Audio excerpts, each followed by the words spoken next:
What up, folks?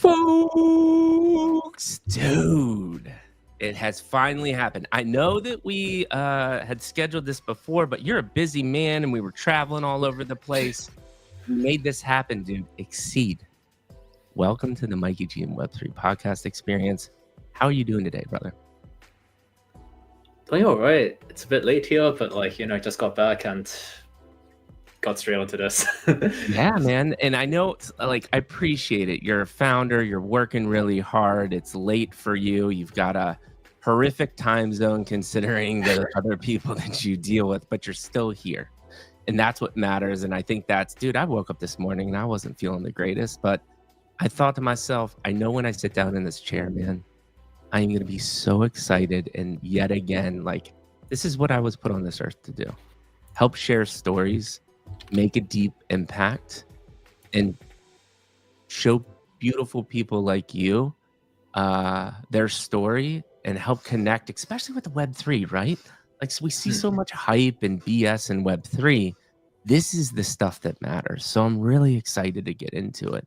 Before we go deep into the Mikey G Web3 question, a little bit of updates about myself. As you all know, we started our space with my OG hate mods, Mojito and Christian.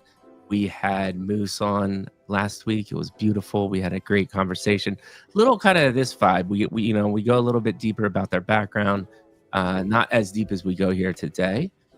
But it was our second space, and we had over 300 people. I don't know how many people, but it was awesome. We had tons of people tune in. I think that's going to be a really cool thing. Chain Zoku, I don't know if people have heard about them. Corky, amazing human being. He's ramping up for his next drop. He's going to be coming on Friday. Had a lot of opportunities to work with him and talk strategy in the background, and we've built a relationship. Really excited to have him come on, so you'll see him on Friday.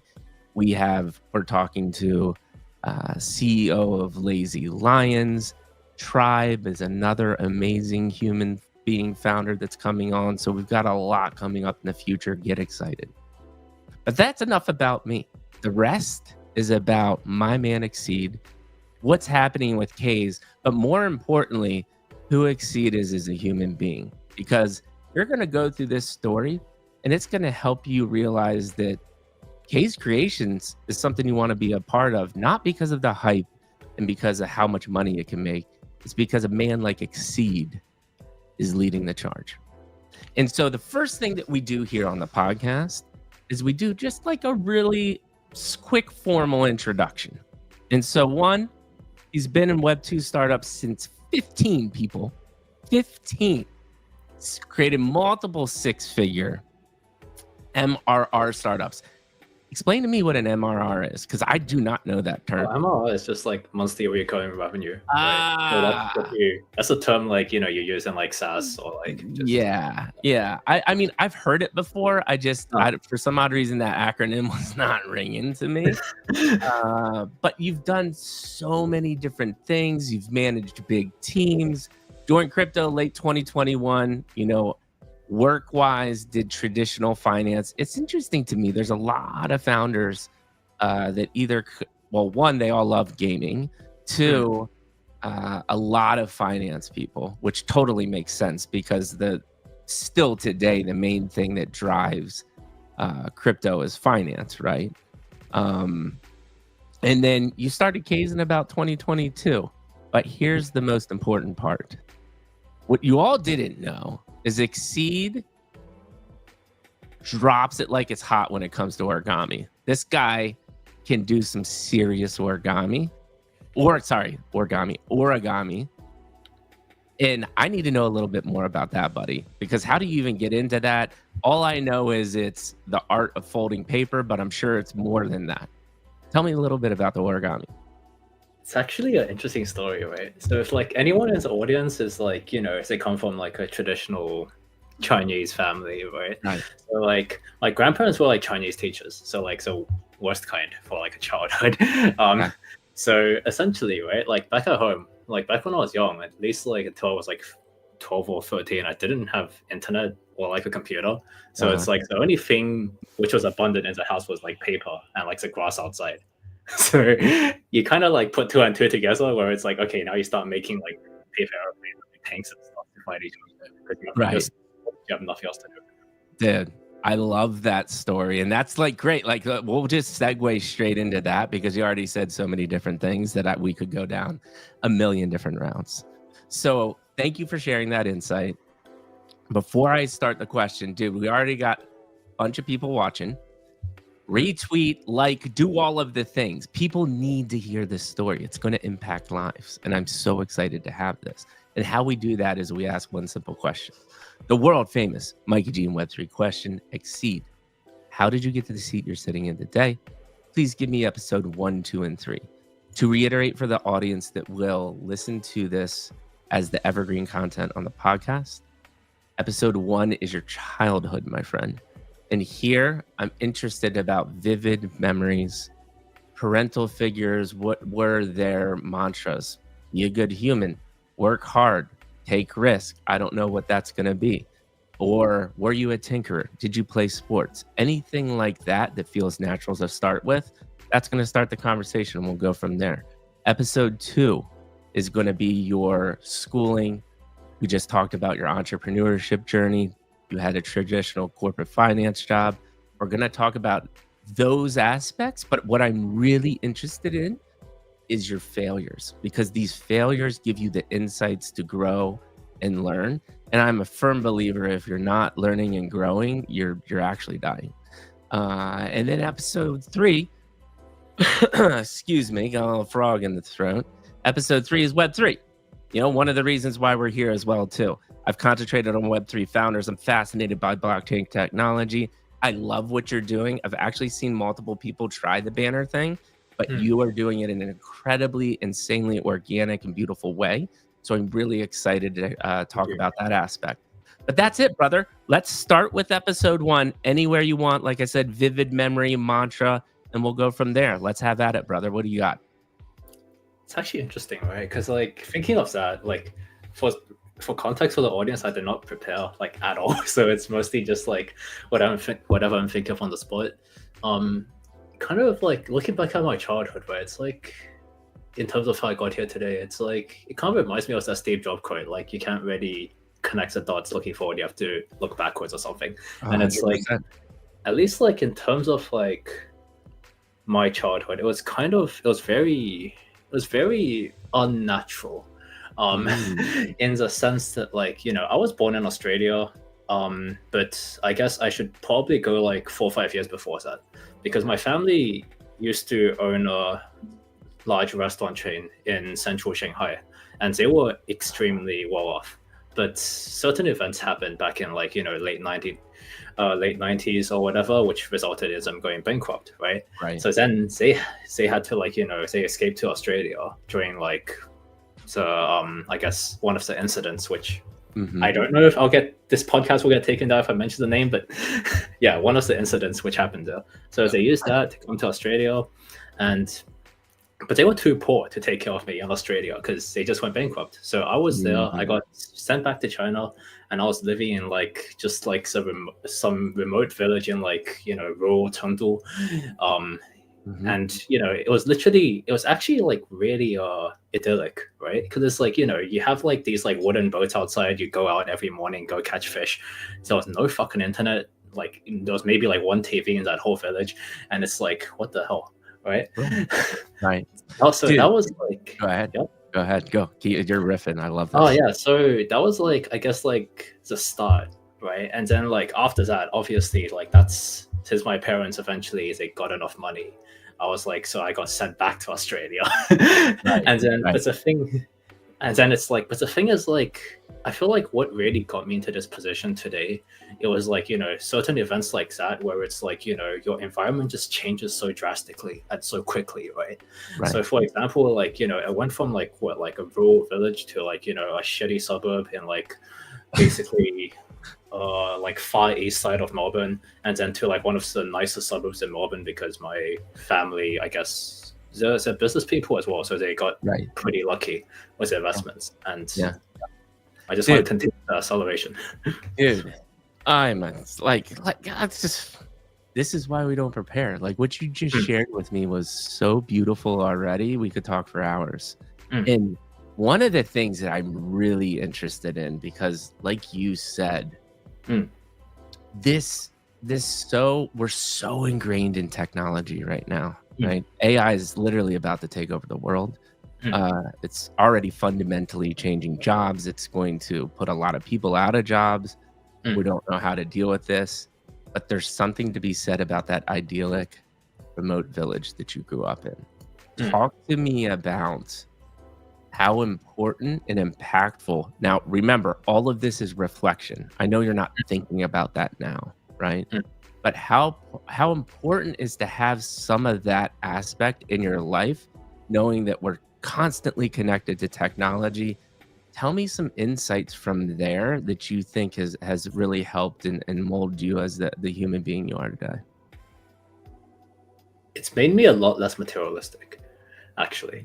Like, genuinely speaking, right? Because like I've been, I've made a decent amount of money before a few times and lost it all a few times. And like, in the past, like, like, I guess the thing is like in like Western society, it's like it's always like so glorified to like, stay in like nice hotels, drive a nice car, eat nice food. I don't really care about any of that. I just want the food to taste good and the car to function. And I guess like I always wondered like why that was the case, and I think like that's reflections back to like my childhood in that village, right? Because it's like looking at those people in that village, like even when me and my grandparents, we would like, go out and just like fish for dinner. Those moments, like everyone was genuinely happy. Like, if someone in the village like caught more fish, or like they had like a harvest, they would share it with the whole village, right? And it's like, it's not like the Western society where it's like, oh, I have more shit than you, or I have like more stuff than you. It's just completely like, I guess like harmonic, right?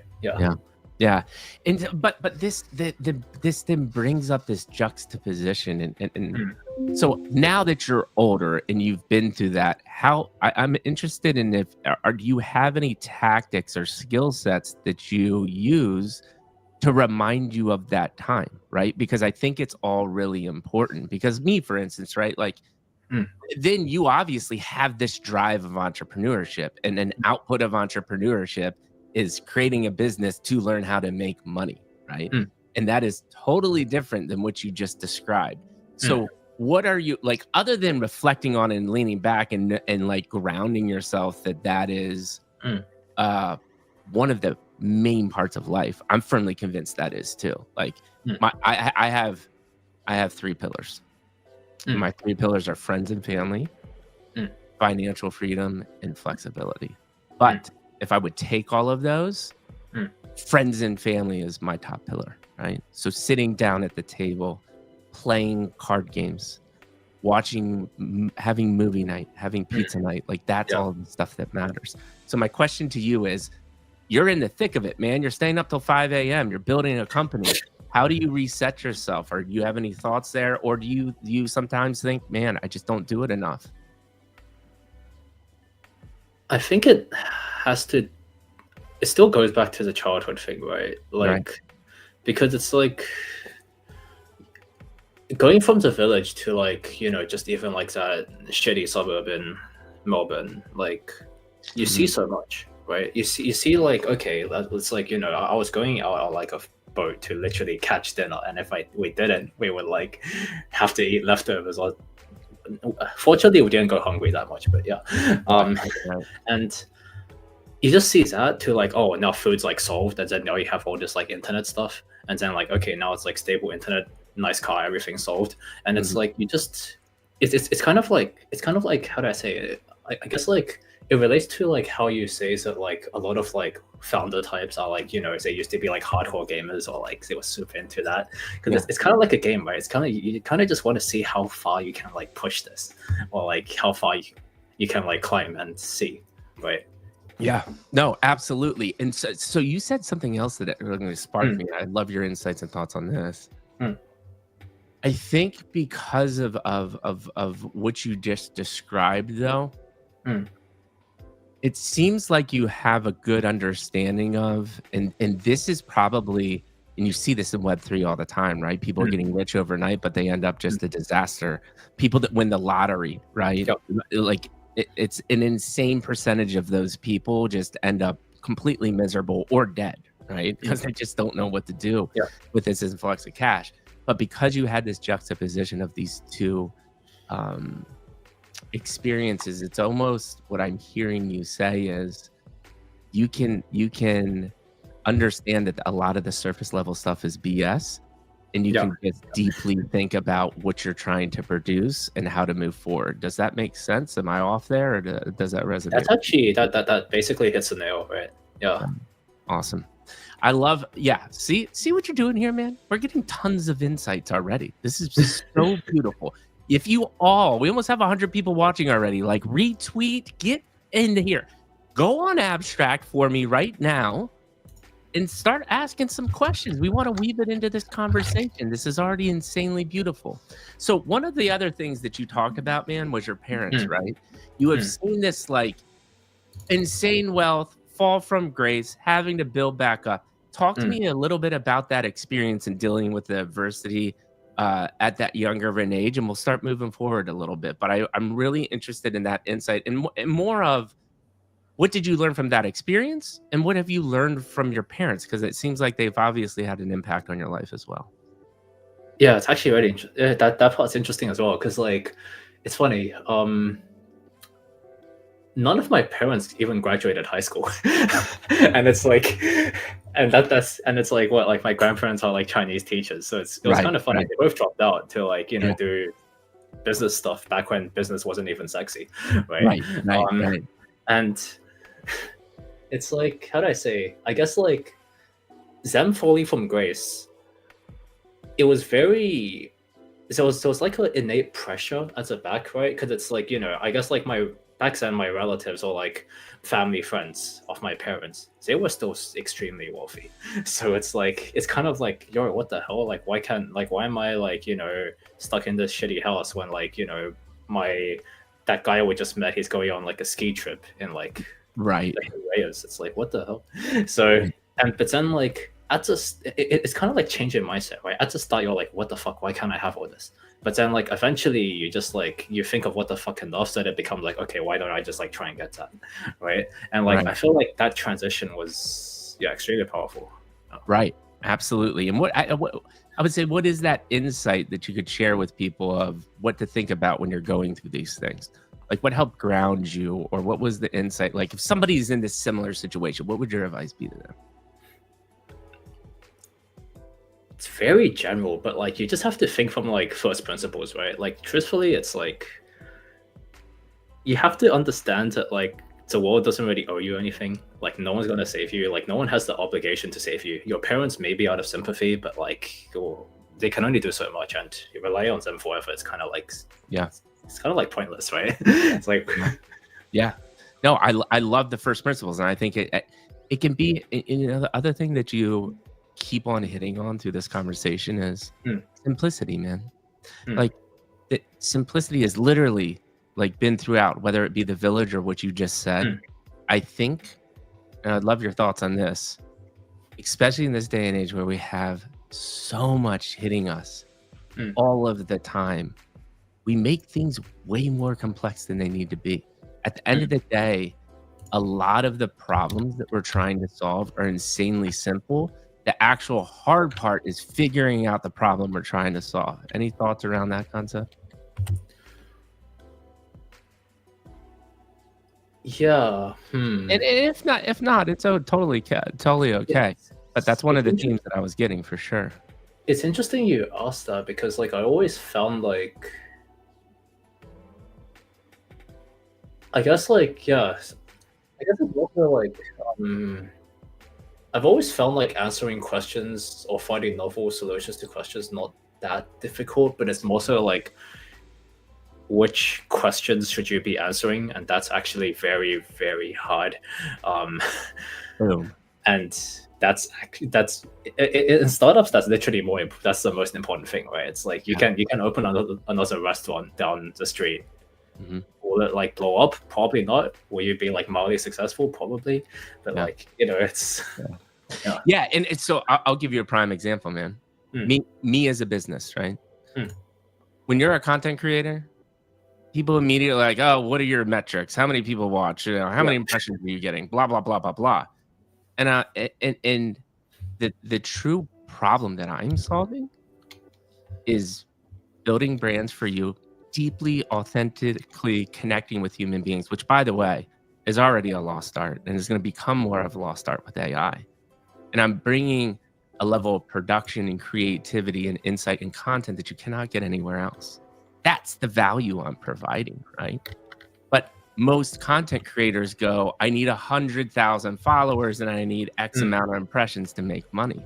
And that's not the case. I'm a prime example of that. And I think it really boils down to whether you're a content creator or what you're doing, right?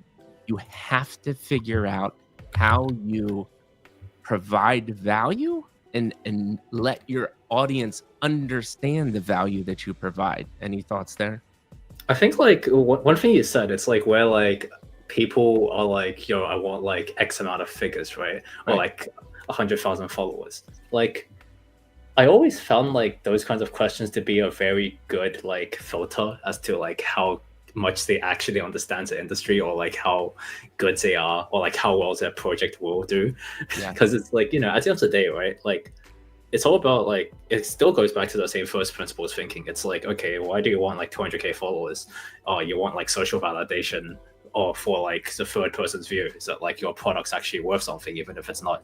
And then like, why do you want that? Because you want them to buy it. Why do you want them to buy it? So you can make money, right? So like you have to like break it down, and like I guess like, because something like, it's like how I see it is like something like X amount of followers or X amount of impressions, that's like very weak. It's like it's the only thing. It's like the only thing stronger than that is like, I guess the only thing that's stronger than is like, saying, oh, you should have a marketing plan, right? Something like that. So it's like, I think and your point there is exactly what I'm getting at, right? So like my brand, for instance, right? I am not a publisher or a marketer. I'm a content creator. And so if you don't value the content that I create, that's fine. But I'm firmly convinced this content is what the space needs and what the world needs, right? Like, we think about all the insights we've just dropped already. We're believe it or not, we're already 23 minutes in, but you've dropped at least 10 bombs that could deeply impact somebody. Like, this is incredible, right? It's a beautiful conversation, man. What I want to do before we kind of transition into high school, one last question. Give me one or two, anything, and this is really kind of I'm always fascinated by like the mantras or the lessons that came from the parental figures, right? Like, what is it that sticks in your mind that helps, whether it was a saying that they consistently said or just something that, reflecting back, you inherently have kind of ingrained in? Because like, for instance, my mom, an amazing human being, she was one of those people that, and I think this is why I'm good at what I do. A part of it is she could walk into a room and just, her presence made everybody happy. Just a bundle of joy, man. Like, we would have dance party. Like, everyone was coming over to our house when we were little. We would have dance parties. She'd load all the kids up in the car. We'd all go to the playground. She ran a daycare out of the house. Like, she was just a person that you wanted to be around because she just exuded this happiness and made you feel good. That's one of the reasons why I'm able to do what I am able to do today. What is that for you? I guess. And if you don't have a question, if you don't have an answer, it's totally. I guess like, it's less so something I learned from. Actually, it is something I learned, but like, it's not really directly learning from them. Like, my dad, he actually played a very large part in like me being ambitious and motivated, right? Because like I think like when I was young, like my parents had this like, you know, like good cop bad cop thing going on. So my dad was a bad cop, and I like straight up hated him. I hated him so much that I was like, yo, what the fuck, like why can't I have all this other stuff, right? So like at some point I was like, okay, fuck you, I'm gonna be like, you know, better than you at everything you do. And that was like the initial driver, and when I was like, you know, like what, 12 or 13 or something, right? And then like, so I guess like that's probably the most impactful thing he's done in my life. Yeah, like, he wasn't really present for most of it because like I was living with grandparents, right? But yeah. No, but that's a deep insight too, and I think we actually talk about this a lot on the podcast, right? Like in at the moment, it's brutal, right? But a lot of this stuff actually comes from love. And now we can debate whether or not that's the right way to deliver it. But at the same time, it's like it is teaching you a lesson. And I'm sure that has profoundly impacted your drive, right? Like you said. And that has set you in a different mindset, that because at the end of the day, people need to take their own experiences and realize why they are the way they are, but then two, where they want to go. And so it's cool that you've kind of attached to entrepreneurship, but you actually had, whether you liked it or not, some formal experiences when you're young to help create that drive, which totally makes sense is why you've started multiple six-figure companies and you're doing an entrepreneurship journey yourself. So thank you for sharing that, man. Really appreciate it. Next, I want to go to kind of high school. So now you're starting to kind of really form, and you know, what are these subjects that you're interested in? Do you love the math? You went the finance way. Did you do this just because you thought you could make a lot of money? What did the social look like? Were you in a band? Were you the video game guy? Talk to me a little bit about that. I guess I'll touch on the finance part first, right? Because like this is actually a funny story. Like finance wasn't my, like, I didn't actually want to do finance, right? And I still hate it, to be honest. Like traditional Web2 finance, I don't really think it provides that much value to the world. I hate it, to be honest. And it's actually an interesting story. I feel like a lot of Asian kids will be able to like resonate with this. But like, so essentially what happened was like, you know, year 12, it's like, you know, Asian parents, they want to have like the whole kid measuring contest, right? So, you know, they got me into a ton of tuition centers, all of that. I did pretty well in high school, like enough to get like, you know, direct entry to like med and all of that. But like, I didn't want to do med. I wanted to do computer science. But like, my parents were like, yo, computer science, that's like bottom of the hierarchy in uni. At least that's how they perceived it, right? So we ended up negotiating a midpoint, which was finance, because finance still had a few like electives which I could pick comp sci subjects with. That's literally how I ended up in this. It was like completely like accidental. And so, but that's interesting. So the insight that you also said there too is you actually had a pretty regimented kind of narrative from your parents. And this is, I think, you know, I've heard this, let me know if this is true, but it's a cultural thing to me, because this was not that, like, not at all like my, and I feel like a lot of middle class, like white America is what I experienced, right? It was more, this narrative was more of, you know, dream, do anything that you want, you know, the more you dream, the more creative you can be. Like, this is the message that I heard.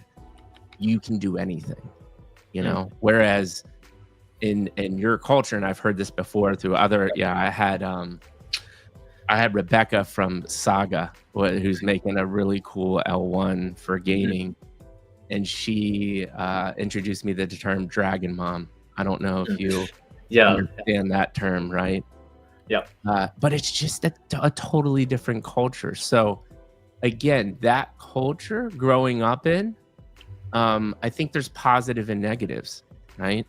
Talk to me just in your like one positive, one negative from going through that experience. What are your thoughts?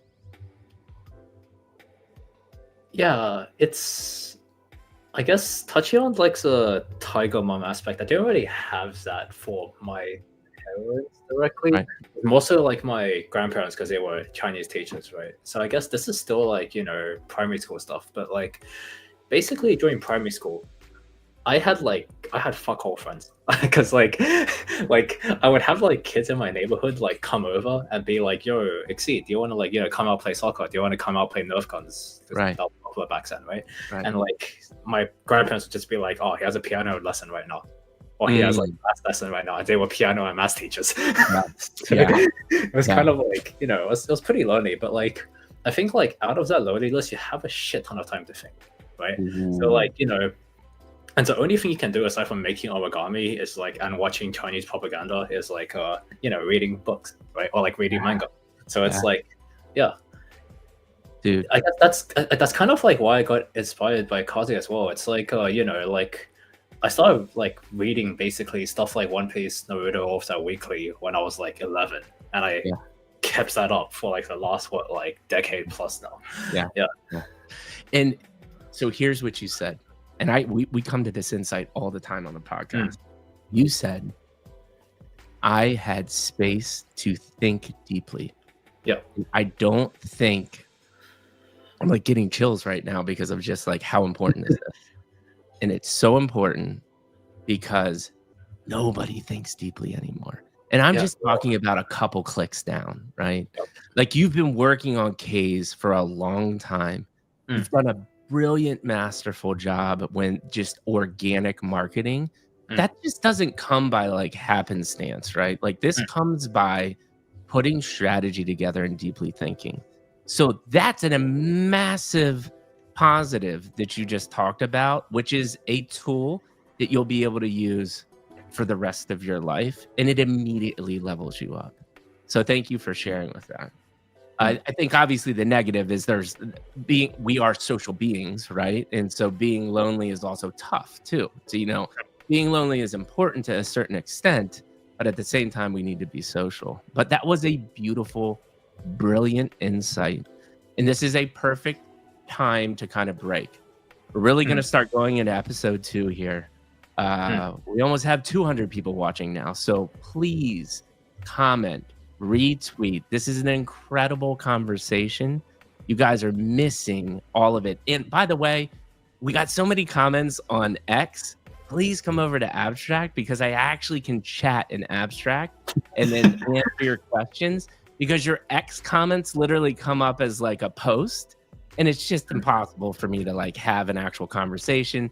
And then the window under the live thing, like sometimes things populate, sometimes X is just a hot mess. I have a bone to pick with Elon. We'll do that a little bit later.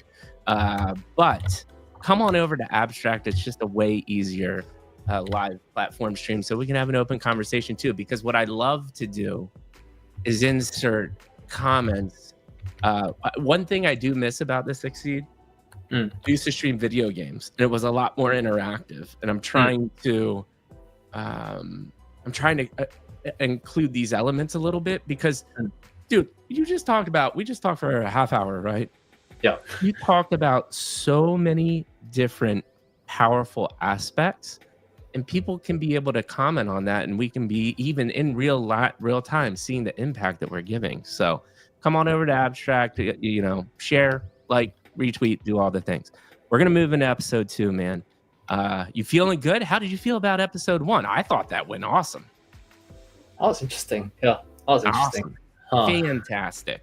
So episode 2, let's really get into, we just actually talked about your parents kind of, you know, forcing into kind of the finance realm. So now you're in finance realm, you're starting to grow, you're going talk about college if you want to, or we can go straight into like college is what it is. And now I'm starting some entrepreneurship journey. So anywhere you want to go. We could still touch on a bit about high school, because I feel like the whole segment was like primary school, right? Because like I technically started my first business in high school too, man. Yeah, wherever you want to go. they're like high school and college, because that was like I'm still pretty young. I'm like 23, so college was like last year. Yeah. Okay. So dude, you're incredibly young, and that this is another thing that we will talk about in general after you go through high school, because one of my favorite parts about Web3, I'm literally talking to Luke, who's in his mid-20s, and then I have Paul, who's is launching a project called Pupils. We're talking about going to like close to LA and doing an in-person podcast, and the whole concept is I want to call it Web3 Generations, because this is one of the most beautiful spaces of smashing generations together. Like, bro, like I'm talking to you about you building a beautiful thing. I grew up and I didn't have internet or a cell phone. I was knocking on my friend's door to come see if he could play, right? Oh, that was the same with me. That was the same with me. Yeah. Straight up. Exactly. So it was a wild time, but at the same time, within my lifetime, AI is going to take over my life. So I've seen everything, right? And the reason why I'm in this is I was too young to really understand the .com and what was happening. This is your generation's and my generation's chance to be part of a fundamental change in the world that is happening right now and has been happening for the last, let's say, 4 years, right? And we're in it. We're in the thick of it, and it's such a beautiful opportunity. And I'm so excited that I'm even here and have figured out that this is something that I'm good at and that I love, and I'm able to talk to people like you. I don't care about the age, right? You have so many more different insights than I have because you just have so many more different experiences. So let's talk about high school, man. I'm really excited about that. Go for it. Oh, we're live? Okay. Yeah, we've been live. Yeah. Oh, okay. Interesting. So go ahead and talk about. Yeah, so high school was different, right? Because like, you know, we moved from like, you know, one of the broken suburbs to like one of the richest in, I guess, Victoria or Melbourne. And you know, I was like, went from like sleeping in like a village to like 5-6 bedroom house, and it's like, damn, okay, it's like driving nice cars and stuff. It's like, okay, interesting. Well, that's my parents' cars, but yeah. And I guess like, but that wasn't always the case at the start, because like the thing with Asian households is like they like to invest all their money into real estate. So like basically I think like 80% of the net worth was like trapped in this house, right? So like in terms of actual day-to-day life in school, it was still like, oh, every other kid had like a nice console, I didn't. So, or like the newest iPhone or whatever, I didn't until I was like year 10 or something. But that kind of like, you know, that kind of like change dynamic that like drives you as well, because it's like it's a whole thing about like me wanting to be better than my dad, and then going to like, you know, me wanting to like, you know, be better than all these other kids in terms of like how like I guess like I lived, right? And so that kind of like put me on my first that kind of made me want to like make money, right? Back then. So, but then it's like, you know, I was like, I think like, it started when I was like 14, right? So it's like 14 years old, what the hell can you do to make money? You're not legal to like, you know, work a job. You're not really allowed to. And so it's interesting as well, because like I was like super into like MMOs and like video games, right? So like essentially, you know, like typical like, you know, first ever kid job, if you're good at an MMO, you start selling items in that MMO for real world money, right? Or you start playing on other people's accounts. But then like, you know, it's like you realize, I don't know how I developed this actually. Like, but like one thing which I think like when I was 15, 16, I did extremely well was like, I realized that like, instead of me going out and like playing on people's accounts myself, I can get other people to do that. Like I have the reputation inside that MMO already to like, you know, basically like tell people, basically like, you know, get these like newcomers and be like, yo, you can like get all your deal flow through me in exchange I charge you like a 10-20% fee, right? That's amazing. But then like the thing is, like, I didn't really, like, how do I say, I didn't have access to internet and all that, so like I didn't really know how to code back then either. So it's like, how do you market this, right? It's like, how do you market this online marketplace?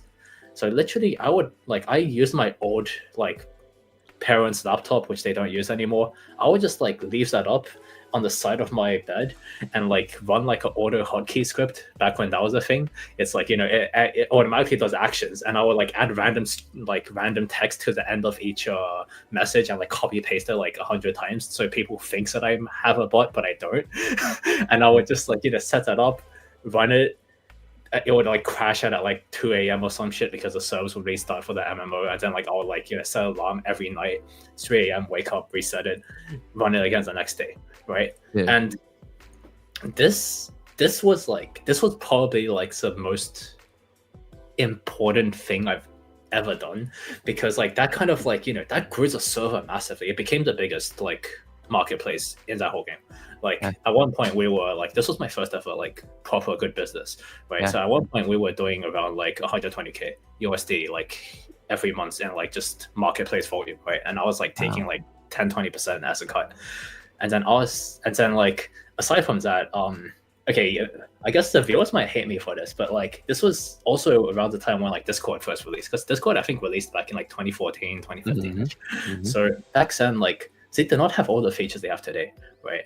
So like what me and like another like I had like some devs reach out to me because they were like, oh shit, dude, this guy I think knows how to code, but I didn't, right? So what I told them to do was like, I told them to like make a Discord spam bot, or like what's the equivalent of today's Discord spam bots are back in 2014, 2015. And then like we would just mass DM those servers which have like 50k, 100k people, and like get them into this marketplace, right? And then that blew the server up, because like we were I think one of like the first like 2 or 3 to ever, at least I didn't really see anyone else doing it at the time. We were the only one. So that made that just blew it up so much. So yeah, that was kind of insane. Yeah. So you don't know what drove you, but I think I have the answer, which was, like you said, the dad thing. And this is what we do, which is so beautiful. You just reflected on. I think there's many reasons, obviously, right? But you have this drive. Now you've gone through from like this village to nice cars and a 5-6 bedroom house. And I'm sure subconsciously you're saying, well, like now that I'm in this situation, I got to level up and better myself too. Yep. But I think one of the things I'm interested in more is, one of the things I heard you say, but you didn't actually say, was you learned a way to level up via automation and innovation, right? Innovation in the sense of like, the problem you were trying to solve was to get this server to grow, to get engagement. You looked at the tools out there, you found an automation bot or created it yourself, right? Yep. And these were these tools to grow. Yep. Is it as simple as that, is the insights gained there? Are there any other thoughts as more from a business perspective, skill sets gained or insights there? Any thoughts? There was actually a lot of insights in that first ever marketplace, because like I was like back then, like there wasn't really that much like business info as there is online today, right? Like I didn't know like programs essays existed. I didn't know like you can just like read biographies of people like the founder of Nike, McDonald's, all of that, and like learn lessons from there, which would make it a lot cheaper to like not repeat those mistakes yourself, right? So I kind of like made every single fucking mistake. Like at one point, like my second in command, because I had to focus on like high school exams for a bit, I was like, okay, you can take over for like like these 4 weeks. I'll give you like 60% of like whatever the fuck I normally make. Mm-hmm. But then like as soon as he realized that I was making like basically like 5 digits every month when I was like not even out of high school, he got greedy, right? And he was like, what, I think he was like 24, 25 at the time as well. So he got greedy. And at that point, there was an event where like, basically he took like half of my entire like marketplace sellers and created a competing one, because he offered them like lower prices, right? Or like a lower rate than I did. And it's like there's like stuff like that. Obviously, like, you know, he underestimated, I think, how easy it is to actually run a business, for better or worse. And yeah, eventually we came out on top. But like there's events like that, which is like, damn, it's like, you know, you just get, at some point you just get fucked over so much in random ass ways that like you realize, okay, this will, if you do this, you'll probably get fucked over. If you do this, you probably won't. And you can just like, it's like basically like mitigating the risk, right? It's like you can never like zero it out. 100%. And you said some really interesting things there. One of them that I am interested in is because I'm actually a firm believer in the power of twos. But it is so hard at this day and age, because I think the ultimate fall of human beings is money, power, and ego. And it eventually takes over a majority of the people. There are some people that can combat it. My example is I was making Geico commercials, right? And I like, you're stuck in this LA world and you start thinking, oh, I am somebody a little bit. It's like, dude, you're making commercials for an insurance company. Like, you're nobody, right? And so my question to you is, how do you build trust? How do you start getting the insights that like, these are the people that you want to work with? Because you've made a lot of mistakes. What are the things that you think about as you're trying to build trust, trying to build teams, trying to build the right way? Because you do have a co-founder, right? What are your thoughts there? Yeah, it's that part's some, I feel like some more unorthodox of a way you approach it, the better the results. And like that's I guess like that's like a truth which I've discovered, right? Because like most people, like, you know, like in terms of okay, let's just say like a job interview, right? Like the job interview questions are super standardized. It's like, you know, tell me about yourself, or why do you want to work for this company, and then like 4 company specific questions, right? It's like everyone's fucking prepared for that. And it's like at that point, it's just like a test of like who can regurgitate whatever the hell they memorize better, right?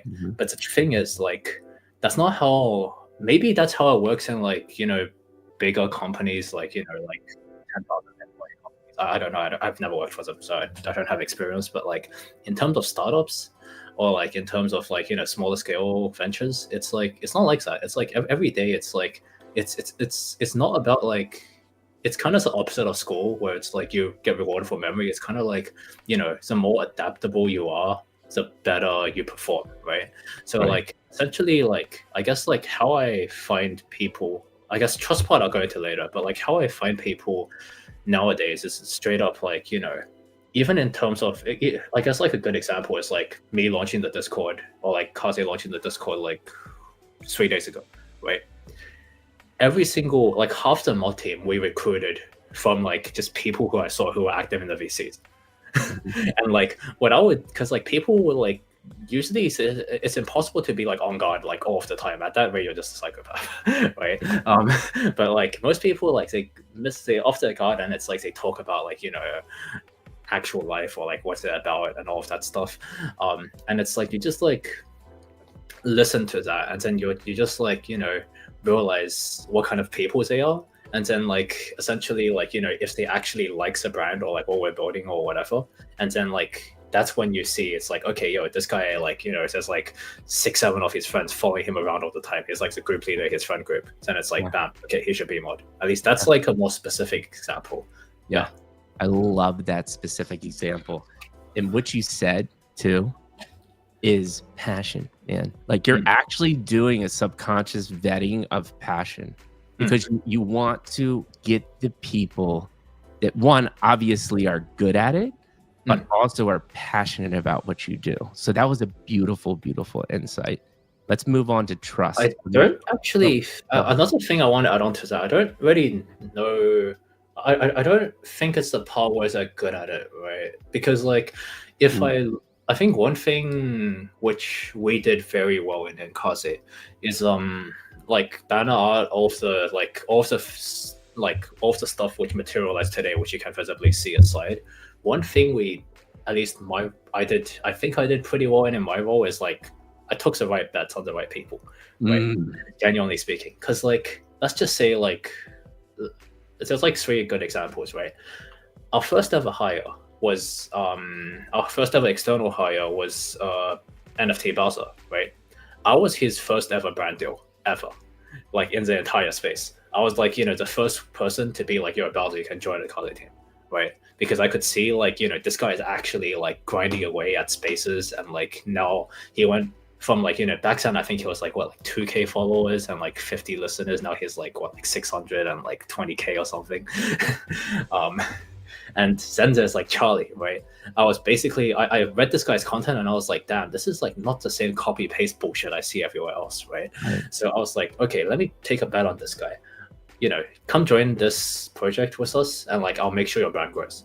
He went from like what, like I think like 3K followers to like literally he's one of the top thread writers today. Yeah. And now it says like Kaze, right? He was like, I think he was like running his agency. He was working for like 8 different projects. No shade on them, but like 7 of them, in my opinion, were probably just gonna like full rugs. The other one was gonna slow rug. And I was like, bro, what the fuck are you doing? You're burning your reputation. I can see that you work hard, and it's like, why? Like, just actually work on something great and like put all your energy into it. And literally, our first ever call, right? Our first ever call is he wanted to network with me, right? And like from the first call, I could tell that like, if some kid is like willing to like go that far to that extent to like try and like network with me when I literally never talked to him before, he's probably gonna become a pretty good CM in the space. So yeah, we took a bet on him, and now he's literally connected to like any person, any GameFi project, any NFT project, any protocol. Yeah, he has a connect. So it's like, I think those like combination of catalysts is what made Kaze the thing it is today. And it's not just like, I just like don't want it to make it seem like it's just like, my own work, because it's not. Oh, yeah, exactly. That's what I was getting at. But it is, in my mind, the most important work, which is you use those failures. And this is what's so beautiful about what we do here. And we have that insight, and that gave you the understanding to your point, take a chance on somebody, but you were understanding them as a person and deep value. Exactly what we're doing here right now. This content, one, like I said, is going to live evergreen, but it's giving this entire audience the understanding of, do they want to take a chance on you? Do they want to use their hard-earned money?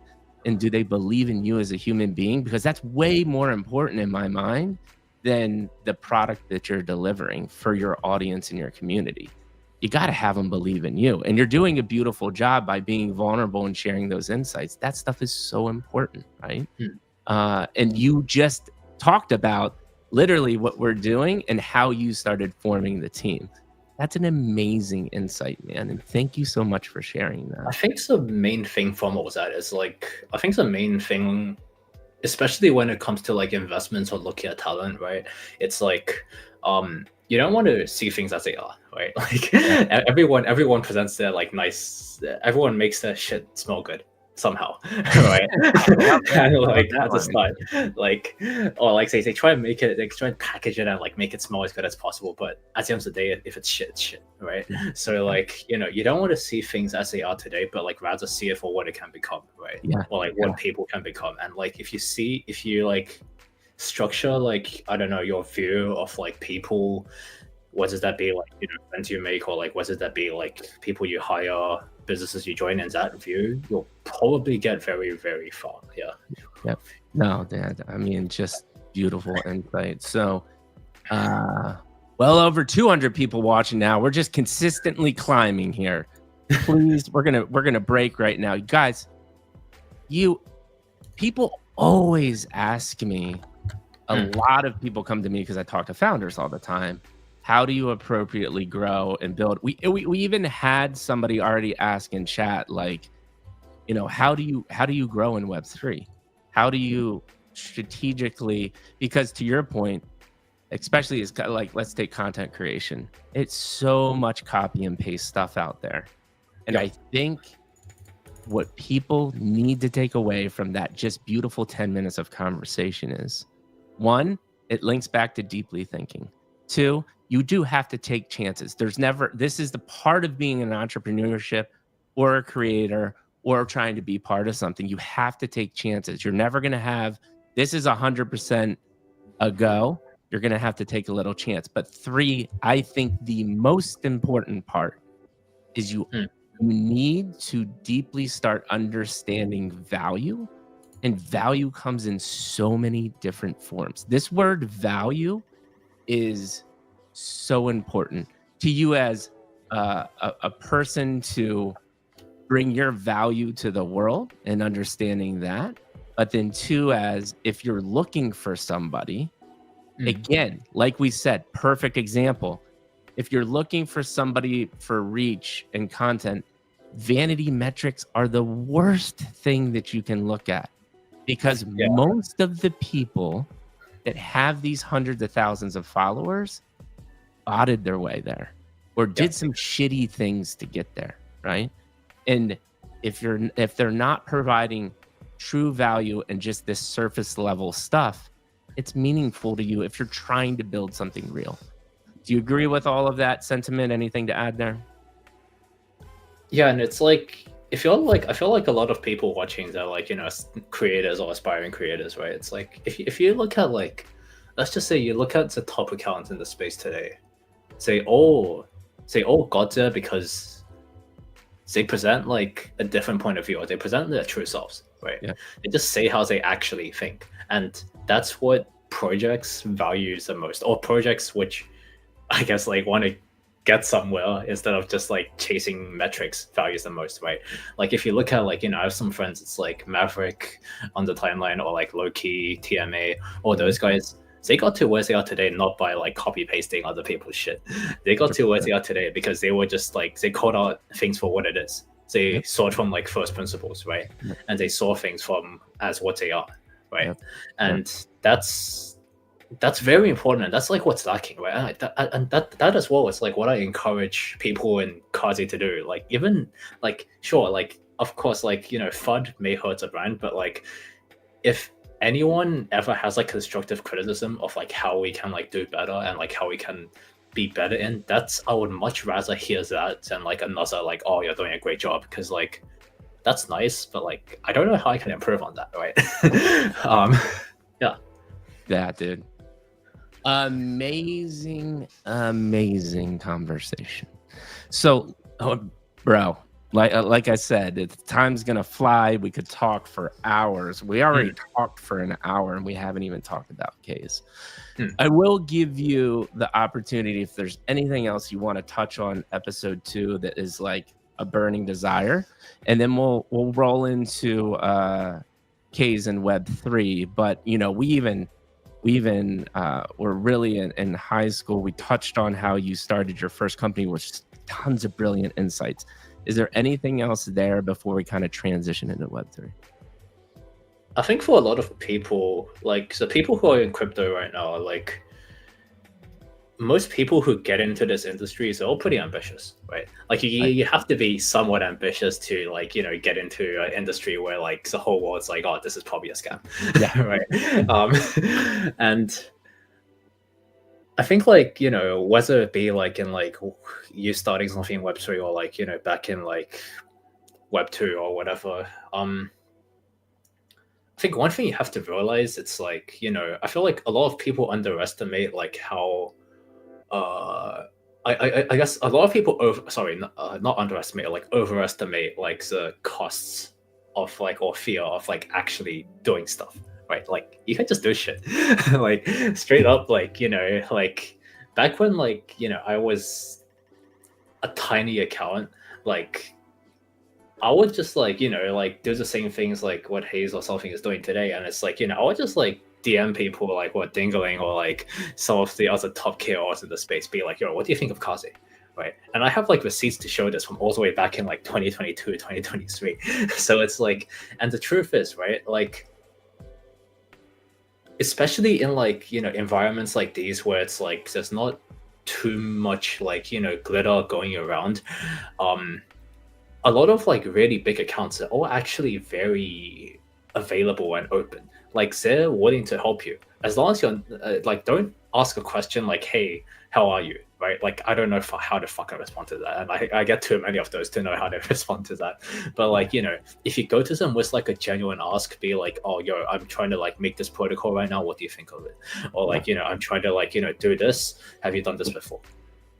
99% of the time, they'll all respond, regardless of how big they may seem to you, right? Dude. And it's like that's the kind of shit which, like, you know, obviously you probably can't pay for, and you don't really want to pay for, because most of us are willing to kind of give that out for free. Dude, 100%. And just another, like, guys, bomb. Like, take that. And I've given this narrative. Did I tell you about my, like, how I got the original Hate Beast mod job? No, how did you? Same exact situation. Now, mine came from context of, like, I knew there was a lot of younger people. Even it blew my mind that you're behind a keyboard and a screen, but people were like still scared to talk to these people, like you said, right? They're like, oh, this person's way bigger than me, they're not going to talk to me. Dude, we're all human beings. We all bleed the same red blood. We all have the same anxieties, depressions. All of these feelings are the same for everybody, right? They're just another human. That's one of the biggest insights that I've gotten over the last 4 years, is talking to the top tier people in the space. We're all human beings. That is, it's that simple. And so, you know, I had been in the space for a little bit. I got the tip that Hate Beast was going to open up. And this was back in the day where founders would open up a Discord and there'd be 50,000 people in it in 24 hours, most of them bots, right? But just pure mayhem in a Discord when it opened up, especially on the Hate Beast level. These guys just dropped the biggest trailer that Web3 had ever seen around basically Bored Apes, right? And it was just mayhem. But I would get into the server early and I would just DM the founder immediately. That was my strategy for every project. And I would say, hey, I actually have a 10-year professional career. Trust is a really hard thing in this space. I promise you can trust me. I'm in a great time zone. I live in the San Francisco Bay Area. I want to help out. This right play now. This is I will never argue that a little bit of luck and timing has to occur as well too. But Digimental immediately DM'd me back and it was like, "Where did you live again?" And I was like, "San Francisco Bay Area." It's perfect. I need somebody in that time zone. Literally sends me the Hate PFP for the mod, and he's like, go into the Discord, and the mod channel immediately opened up. And I was like, holy shit! Like, I'm now the person talking to the 100,000 people that are already here. There ended up being 1 million people in that Discord server. I'd say about 300,000 bots, but it was just exactly what you said. Just go ask somebody, have a conversation. You never know what's going to happen. And that fundamentally just changed my trajectory in the space, you know. Beautiful insight. And that's probably one of the biggest tips that anybody that listens to this, and this is outside of Web3, right? This is just in general in life. You will be amazed at the amount of people that say yes that you never think would say yes. So that's my version of exactly what you said. Beautiful insight, brother. Let's move on to Web3, how you found it, and then we'll get into Kaze, and we'll start winding it down a little bit. But I want to really dive into, because again, we've really talked about it, which is you were DMing Dingling and these people back in 2022. You have slowly, organically built this by getting the best people in this space and getting advice and understanding how to grow this organically in the right way. Probably spending very little money on marketing, if at all, right? And talk to me about, before we get there in Kaze, what is your Web3 journey in short, and what excites you about Web3? Yeah, so Web3, it was kind of accidental. Like, so I actually had a job lined up at Optival as like a trader though, because I was doing finance, right? So like I had like a internship thing though, and but back then this was, I guess, like, you know, during uni, it's still the same concept of like, you can just do things, right? So in my first year, I started like every startup club, or I became the president of like basically every startup club at my university. So like when I was like 18, I was basically talking to like all these like VCs or like other people, and like ton of like master students like were under me, and I was just like, and one of them was like, yo, you've seen this NFT thing? I'm like, okay, what the fuck are NFTs? Oh, he's like, crypto. Oh, bro, it's like, because back then, during like 2021, right, crypto was kind of looked down upon by traditional finance bros, because we're just like, oh, that shit's a scam. Even though traditional finance, for the most part, there's a lot of shady shit going on in the background as well. Right. And so I was like, okay, fuck it, let me check this out, right?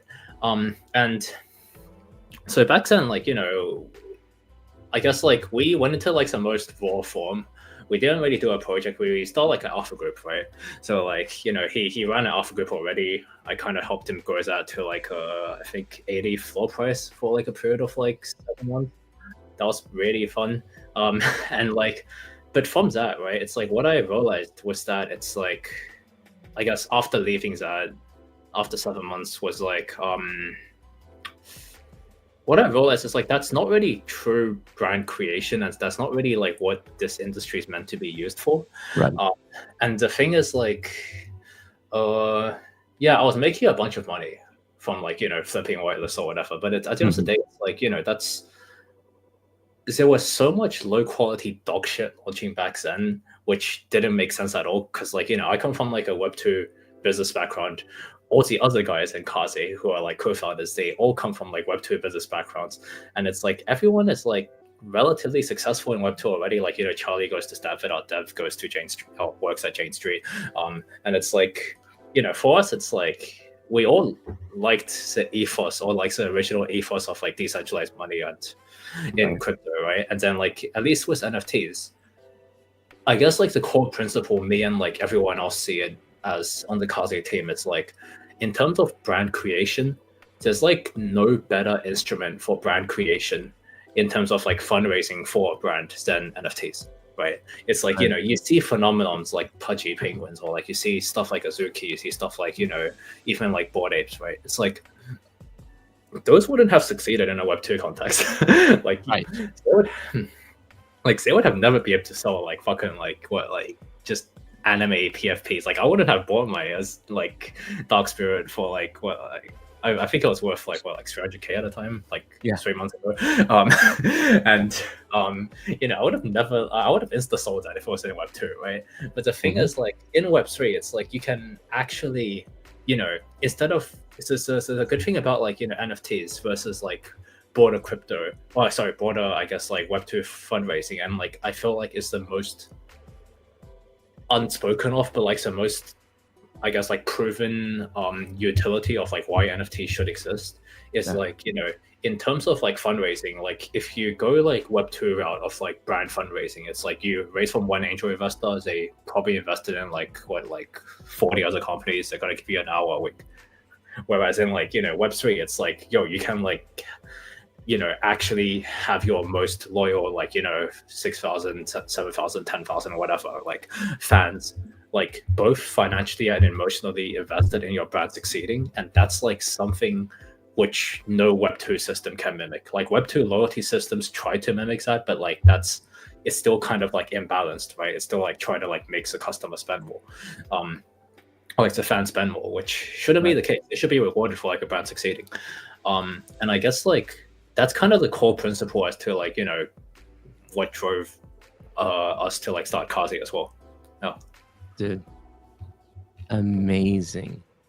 And again, man, it just, you sharing your life story, it all makes so much sense. And there are like when I started researching you, I saw very quickly that one, you were connected to a lot of the right people that stood for brands and thought deeper. And then when we had our intro call and you talked about, I had not realized you had been building in the background for so long too. And when you merge those two things together, it is very difficult to not see some sort of form of success. And you've already seen it in the amount of organic impressions and everything that you've built. your Discord, it gives me a little 2021, 2022 vibes. People appreciate being there. They respect your team. All of these things are not cultivated by hype and not cultivated by flipping, right? And it's just, what's cool though is I will say this, and I would love your perspective too as a founder and, talking to a lot of top tier people like myself. I really have visibly seen a change, say the last 6 to 8 months, of true entrepreneurs coming into the space trying to do it right. That's my feeling I've got of late, and which is cool is, guess what? My brand is growing exponentially now because of that, because people care about not the hyped projects and how I can, like, listen, that's always going to exist, right? But that portion of content creator KOL is drastically decreasing. And I don't know if I told you, but like when I started Midlife Crisis as my holding company, because I went through a midlife crisis, and my co-founder on the podcast side, we do real estate stuff too. He was going through his midlife crisis, but we wrote a 5-page manifesto, man. And we boiled that. You want to talk about one of the hardest things to do? Write a 5-page manifesto and boil that down to one sentence. But we did that. And that sentence is bringing back the lost art of genuine human connection. Yep. As we get more connected, we get more disconnected than ever. More anxiety, more depression. What we're doing here is fundamental to the positive part of humanity going forward, in my mind. And why I bring this all up is you've done your version of that over years. And that is powerful, and that is how founders should be thinking. Any other thoughts on that? Interesting. If you don't have thoughts, it's totally cool. Not really. Actually, a lot of stuff going through my head. Yeah, it's like resurfacing a lot of like past memories. Yeah, I mean, if you want to share a past memory, that's totally cool. If not, we will move forward. Let's move forward. No. All right. So we're going to move forward and now really talk about Kaze. And when I do this transition, by the way, viewership keeps on growing. You guys are sharing. You're commenting. We've got a lot of questions. I actually have a couple questions about Kaze and the current ecosystem environment. We'll weave that into this part of the conversation. But we'll really talk about Kaze. We'll talk a little bit about the future. I do have one final question, super softball question. Don't be scared. And then I'll give you my final comments and we'll call it a day, brother. Sure. But the first question, I think, just a natural transition when we're talking about your actual company. 2 minutes or less, kind of an elevator pitch. What are you doing with Kaze? I don't need a few minutes. We're just trying to be like, whenever you think of a banner in crypto, whenever you see a cool banner, I want you to think Kaze. That's it. That's straight up like what Kaze is about. And like, I guess like some more deeper roots of it, it's like, I saw a lot of like issues back in like 2022, especially because, money was like, it was so frothy back then, right? It's like, like people were launching projects left and right, and it's like the same like 5 art bullshit. And I feel like it's like for me, it's like, from a financial point of view, like in terms of the core team and me and everyone, it's like we would have probably made a lot more money in Web2, truthfully speaking, in the last 3 years. But like, but I feel like what's more important than making money, right? Like if I think back on like, my previous experiences, like so the most vivid memories in my life, right? It's like just the experiences I had, or like the people I met, or like stuff like that you don't see, right? It's like the thing, what was lacking in that online marketplace I was running, it's like, you would be like, oh yeah, okay, you want to buy this? Oh, okay, you bought it, nice, I sent you the details, okay, cool, the money landed. Okay, see you. It's like Yeah. there's no connection at all, right? It's like, Yeah. yeah, you make a shit ton of money, but it's like there's no fucking connection. It's like Yeah. it feels really empty, right? And it's like, I guess like the good thing about Kaze, it's like, you know, you just see like people who genuinely love what we're doing, and it's like that kind of feels a lot better than, you know, like, oh, I just make you a few extra mil. Like I don't really need that. Right. And I have a beautiful question to kind of interject is, we talk about all the time. I don't know if I have an answer, because it's this weird instance in Web3 that a lot of this is fake hype and surface level. But at the same time, there's these insanely deep connections. And it's because you're in this Web3 ecosystem. In your mind, I have some thoughts as to why that is, but why do you think this connection and this deeper connection is possible in this space? Do you have any thoughts? I mean, like the most obvious is like, you know, we're all bonded by like similar interests, right? It's like, you know, you actually have like a common speaking topic. That's one. And it's like, I think it's a thing I found in like Web3 and crypto. It's like the kind of people you meet in here, you can probably get like a lot, I guess, like, how do I say, your connection with them can usually go a lot deeper than just like, you know, random sampling in like Web2, right? Yeah. Because like, you know, the people in here, they all have some kind of drive usually. And they all like, you know, are working on shit, whether that be like their own stuff in like crypto or, you know, like Web2 or whatever, right? And it's like, it's kind of like, it's interesting because it's like, I guess like the parallel I would see with crypto is like to somewhere like, you know, the tech scene in San Francisco, right? Or like the startup scene. And it's like very similar in a way where it's like, you know, I could just like DM like some random person in crypto, and in most cases they would have like an extremely fucking interesting story, and they would like be extremely away from the norm, and like that's usually a lot cooler than like, you know, just talking to like a guy who just, you know, gets a job, finds a wife, and like done, right? It's like 100%.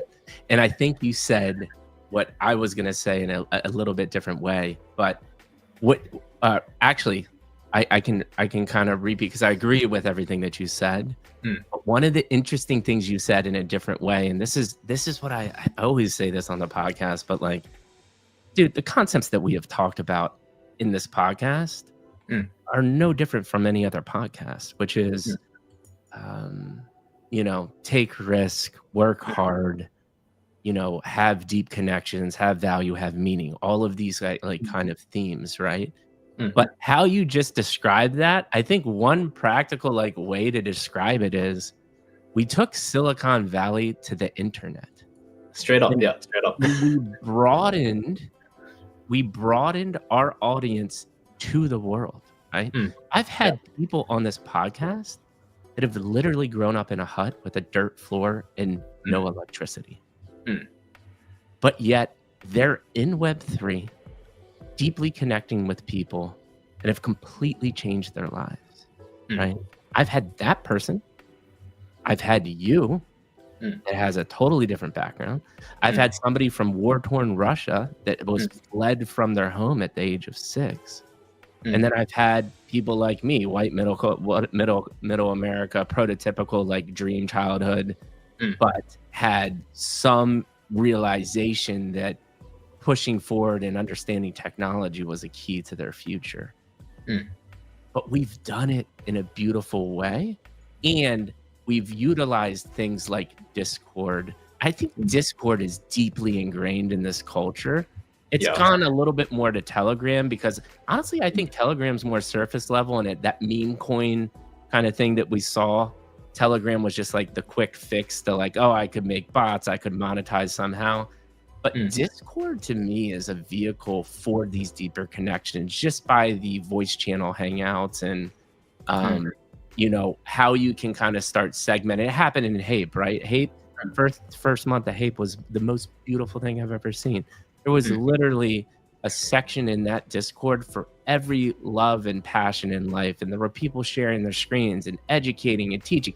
Top tier people, right? That have been doing amazing things in video editing, production world, and they're just sharing all this stuff for free because they want to learn and grow. And they all are rallied around and believe that this technology and this movement, it will fundamentally change our lives and help society grow. So, but I love this one-liner, and me and you need to own this, and we'll continue to tweet about it. We took Silicon Valley to the world. I love that. What do you think about that one?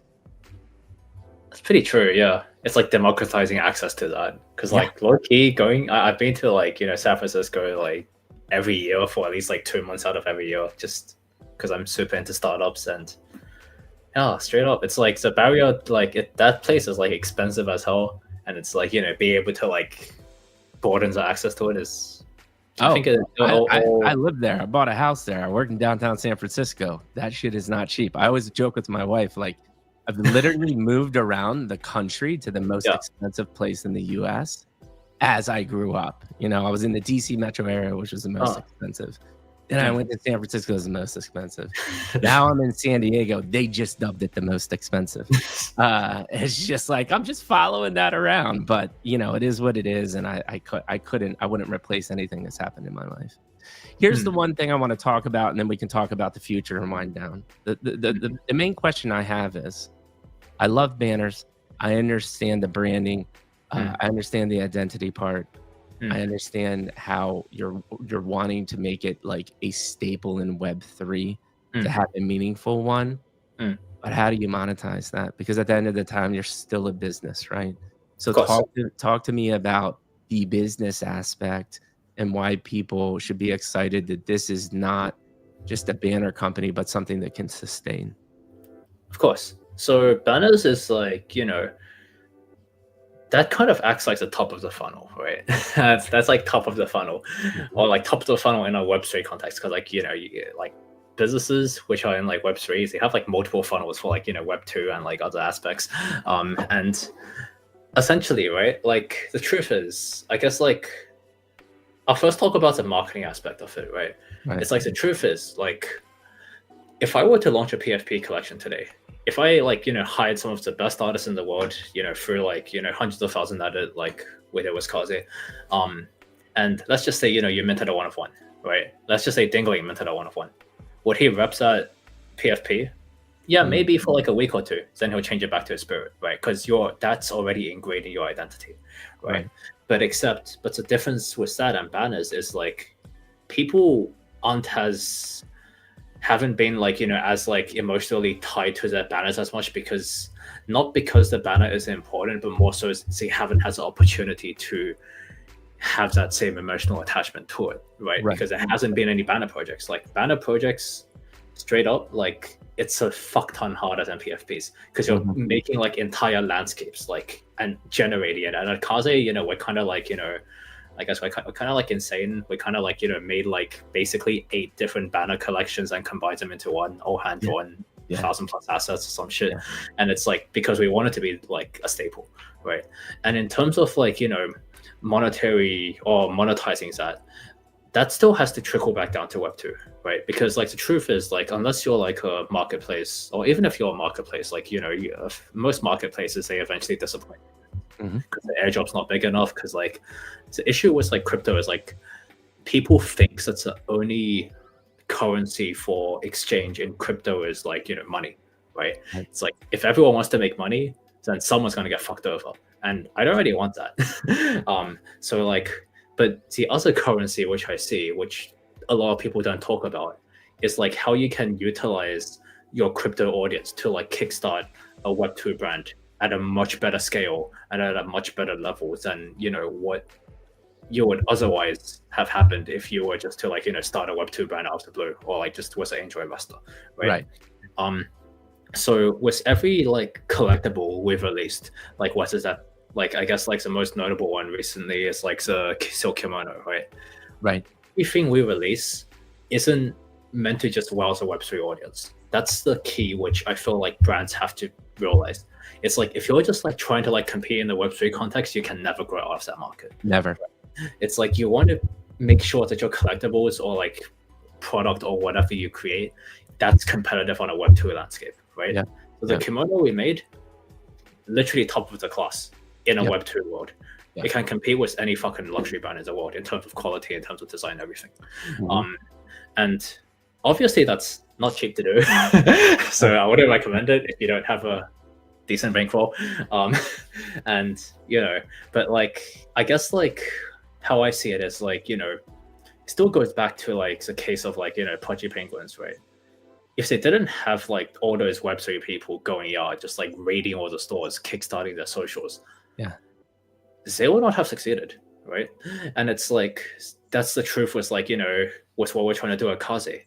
It's like, what the value I see in Web3 beyond, like obviously the raise is like how you can financially align your most loyal fans to your brand. And for them to like, push out whatever the fuck you release. And if it's like high quality enough in Web2, once it gets that initial traction, it'll just snowball. But that initial traction and that initial like loyal fan base, that's like the most valuable thing to like any fucking brand in the world, right? It's like if you look at like LV, if you look at like Hermes, whatever, their brand value, they can have like the narrative of like, oh, the Hermes bag and like that whole like, horse cartridge thing. That's cool. But like what's really important is like the core, like, couple 100,000 people who believe in that, right? Who thinks that has value, and who then that becomes like that kind of like, spreads out to the world that, this does have value, right? And that's basically what we're trying to recreate here at Kaze. Yeah, dude, I love it, man. And what you're saying is real world assets created from banners. Is that a simplified version? Does that align? Sort of. I guess like another reason why we did banners was because like it's lower risk than PFPs, right? Like truthfully, it's a lot lower risk because like if you look at like something like Azuki, I was very surprised that they didn't go down the whole luxury brand route after they dropped the Twin Tiger jacket. Oh, 100%. And what I realized later on why they didn't go down that route is because they're forced to have like Azukis in every single fucking like asset they have, or like every single like collectible they drop, right? So they're forced to make Azuki super popular in Web2 right at the start. But the thing with Web2 is like they don't like Web2 people, they don't really resonate with characters that much. No. So like, but the good thing about Kaze, it's like, we're banners. We're not set on like a Web2 character, right? So it's like if we and like the target and like the audience we're targeting Web2 is like those who resonate with like tradition, like I guess like streetwear Japanese like anime-esque fashion, right? That's a massive ass fucking established market. And if like our idea is like if we can get the snowballing Web3 rolling to like catapult that. Real quick, sorry man, I don't know if you're moving your mic or like touching your desk, but I can hear definitely like a thump in the background. Okay, I was touching my desk. Sorry. So like if you can like use that and like catapult that in like a Web2 context, then like the much higher. And what you're doing is people have tried to do this with a PFP, but it's very difficult. Is like you said, you're a Zuki PFP, my Plague PFP. That comes with representation, clout, meaning, but does it really represent you, right? And that the banner and what you're trying to do is give people an opportunity to continue to represent their brand and them as a person. But to your point, everybody needs a banner for something, because these banners can be translated to YouTube and all of these different social aspects too. And it's easy to upload a PFP, right? It's either a picture or an image. When you start thinking about banners, there's like design work there, and there's like text and like, what do I say? And a normal person kind of is overloaded by just that simple creative challenge, right? And you're offering that in a unique way to do your identity. Let me ask you this though. Like you said, most of your banners have this Asian influence, like art style. And I've got somebody like me white dude from America that lives in San Diego with a plague PFP. How does your artwork work for me? So that's a very good question, right? It's like, I guess like that's kind of the reason why we didn't just like do one single base banner theme, and rather we did like 8 separate themes, was because like the idea is like if you have any resonation with like anime or like anime-esque styles, you'll resonate with the banner, and there will be like a banner which looks good with your PFP. That was the core idea behind it. And it's like us. Actually, I want to touch on this, right? So like how we actually got all that UGC, right? It's like user generated content. It's like, you know, we didn't like we in terms of like the dollar amount we spent on other people outside of like, you know, graphics / videos for our marketing, we spent 0 on KOL, right? Like from today, like from the past 3 years, we literally spent 0. And that's including like we did not give away a single whitelist either. And it's like, the thing is, right, it's like how do I say it? Like with that, it kind of shows you that there's like, you know, already organic demand for banners itself, right? Because like that's what I wanted to prove, because all these Web2 verticals, all of that, the truth is, right, like the thing which founders in Web3 don't want to admit is like Web2, the success rate there, even if you do everything perfect in Web3, is still like relatively low. Like it's still pretty low that you can become like, you know, the next like ADLV. It's still pretty low that you can become like the next like, you know, an Isuka Tiger or whatever, right? And so given that, we will like, you know, our Web2 verticals is like designed in a way where it's like, you know, assets from the banners can just be used there, and then it won't actually look like an NFT project, because like it won't have like the, you know, like random character which is foreign to Web2, right? And then like that should get a lot better reception in Web2s than traditional PFPs are. But that aside, we wanted the banners to be in a way where like, you know, in case the Web2 segments didn't pan out, because there's always a risk there, right? I'm trying to be transparent as possible. So there's always a risk there it doesn't pan out. So like the banners have enough organic demand in a way where it like, you know, it just never like becomes irrelevant. Yeah, absolutely. But this would be my challenge to you, right? And this is your opportunity, actually. And I think it's smart to you've got to create the banner artwork. You got to start somewhere, right? So your target market is massive when it comes to anime and manga, and it's like that art influence type of style. But when it does come successful, see what I did there? When it is successful, not if, when it is successful, you then can start translating that into different cultures, right? Like me as a surf golf dad in San Diego, right? It never really got into manga or anime in general. Like it's not too hard once you have the elements of what you created to transition that and have different audiences as well. So what you're doing is you're building the base of a company based off a massive market that we know is going to be attractive, especially online, by the way, right?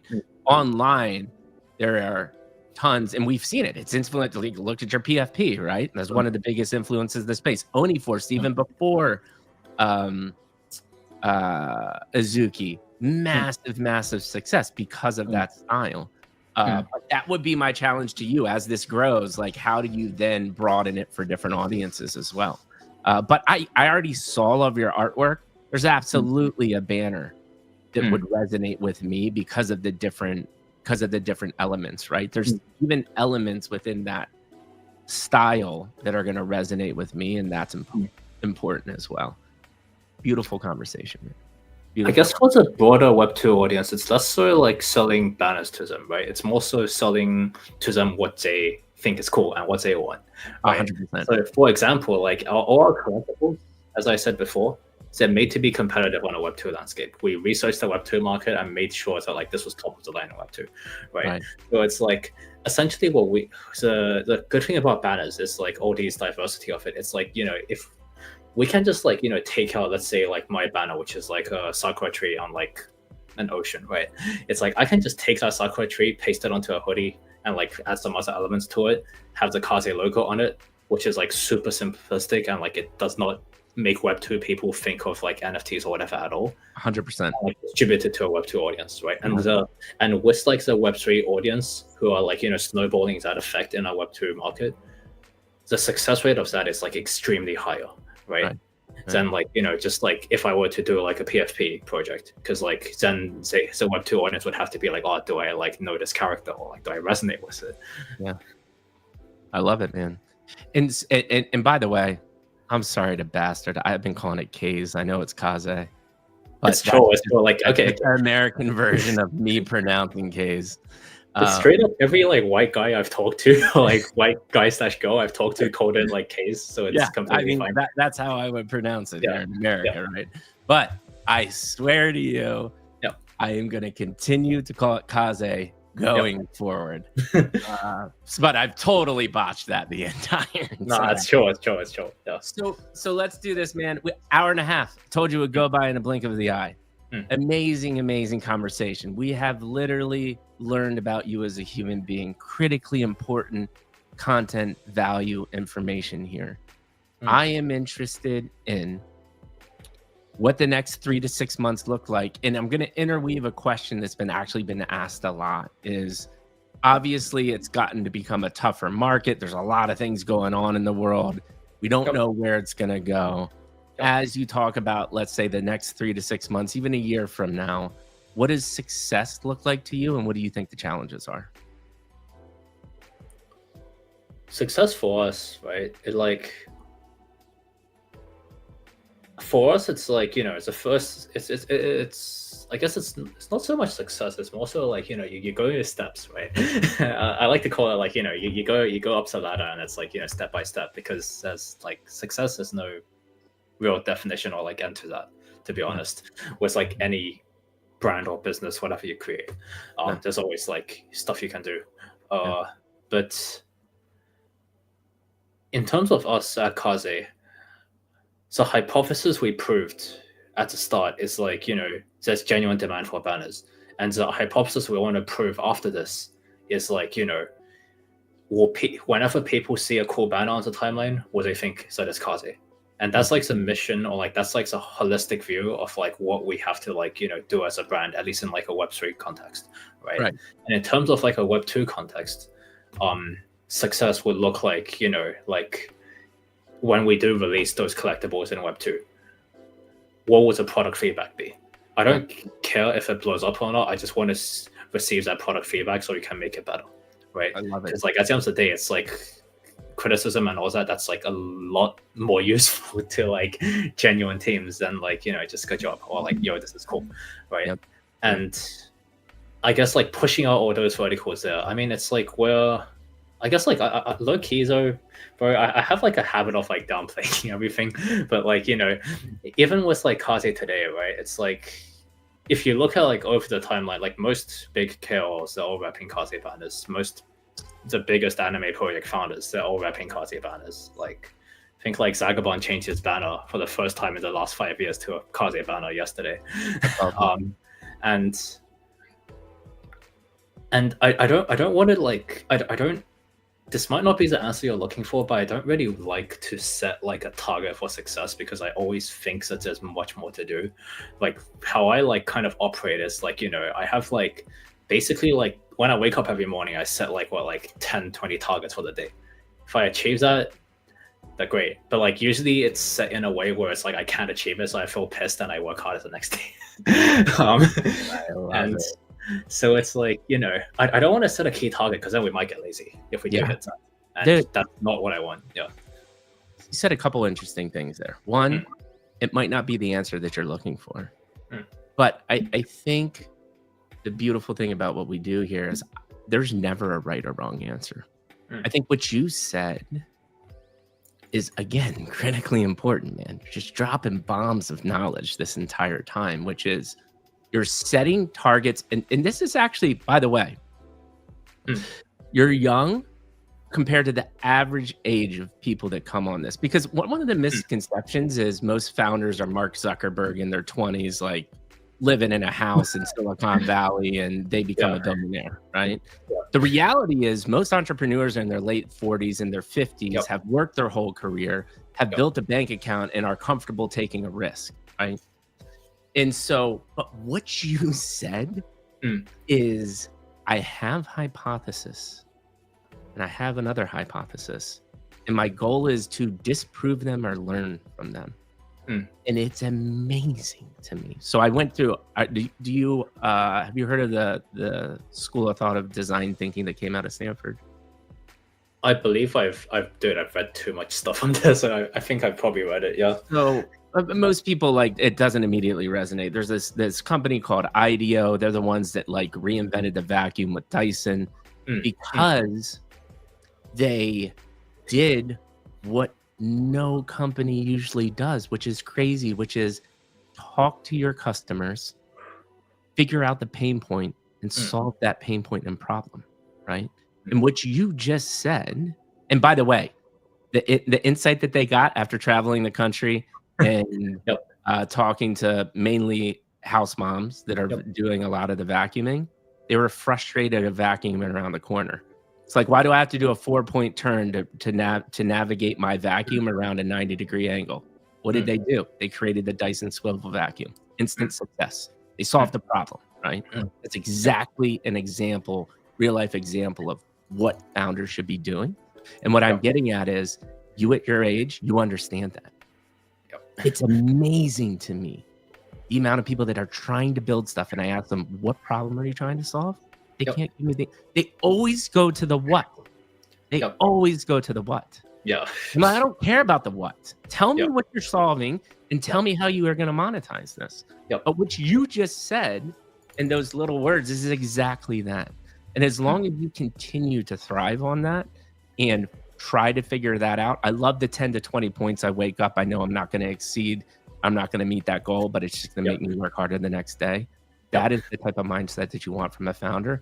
And this is the crazy thing about, and I'm really excited to do this Web3 Generations podcast with some of my homies that are different generations. One of the things that I see repeatedly, Michael Lee and I, the co-founder of Abstract, talked about this ad nauseum on my podcast, which is, your generation, man, when I was your age, I was trying to figure out how hammered I could get and how many ladies I could meet, right? Like, that was my main goal. I was not thinking about building businesses and solving fundamental problems. So, dude, props to you on that. I want to do this, man. I want to wind down. I've taken up so much of your time. I know it's late, but it's been a phenomenal conversation. I'll ask you this one last, well, I'll give you a chance to, I'll give you a chance to actually tangibly talk about what's coming up, what you want to share. I'll ask my one last question. I'll give you my final thoughts and we'll call it a day. So the last question really is, tangibly, you just launched your Discord. You got big names in the space repping your banners. What can people that are listening to right now expect from you in the next month or two, if you can share anything? If not, it's totally fine. Think, what was the team allow me to share?